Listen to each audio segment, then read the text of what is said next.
बाजू में आज छम छम छम छम छम छम छम छम छम छम छम मैं नाचूं आज छम छम छम छम छम छम छम छम छम छम ভালোভাবে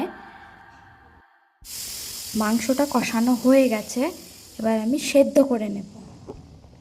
মাংসটা হাফ সিদ্ধ করে নিতে হবে, মানে দুটো সিটি দিয়ে এটা বন্ধ করে ওই মাংসর মধ্যে চাল এবং 1 বাটি জলটা দিয়ে দেব।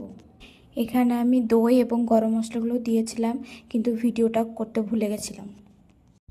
সবার লাস্টে হোমমেড যে বিরিয়ানি মশলাটা আমি করেছিলাম সেটা দিয়ে দিলাম 1 চামচ, ঘি,